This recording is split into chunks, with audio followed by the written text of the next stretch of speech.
अंधेरी गली का सच। एक ठंडी और धुंधली रात थी। शहर की अंधेरी गलियों में सन्नाटा पसरा हुआ था। इंस्पेक्टर राजीव, जो अपने तेज दिमाग और इंसानियत के लिए जाना जाता था, एक रहस्यमय केस की गुत्थी सुलझाने में लगा था। केस था 22 साल की लड़की रिया के अचानक गायब होने का। रिया के माता पिता का कहना था कि वो पढ़ाई के लिए लाइब्रेरी गई थी, लेकिन फिर कभी घर वापस नहीं आई।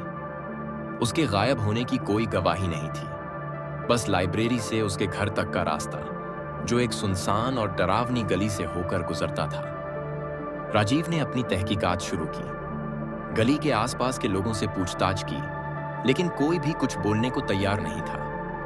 हर कोई कुछ छिपाने की कोशिश कर रहा था। गली में लगे सीसीटीवी कैमरों की फुटेज गायब थी। मामला उलझता जा रहा था। कुछ दिनों बाद राजीव को रिया की एक डायरी मिली, जो उसने लाइब्रेरी में छोड़ी थी। डायरी में लिखा था, हर दिन मैं उस गली से गुजरती हूँ और मुझे महसूस होता है कि कोई मेरी निगरानी कर रहा है। उनकी आंखें मेरे पीछे हैं, लेकिन मैं मुड़कर देख नहीं पाती। मैं डरती हूँ, लेकिन सच सामने लाना चाहती हूँ। राजीव को महसूस हुआ कि यह गली ही इस केस की चाबी है। वह रात में गली में गश्त करने लगा। कुछ दिन बाद उसने एक आदमी को देखा, जो एक छिपे हुए कोने में कुछ दबाने की कोशिश कर रहा था।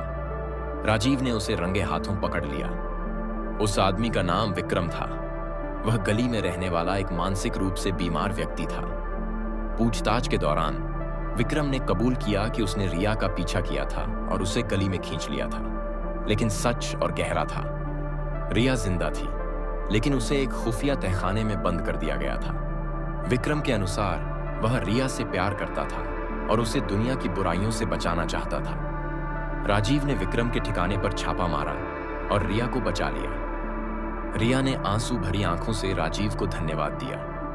यह केवल एक केस की गुत्थी सुलझाने की बात नहीं थी, यह एक लड़की को उसके डर से आजाद करने की कहानी थी। इस घटना के बाद राजीव ने गली में सीसीटीवी कैमरे लगवाए और गली का नाम आशा मार्ग रख दिया, ताकि लोग वहां से गुजरते वक्त सुरक्षित महसूस कर सकें।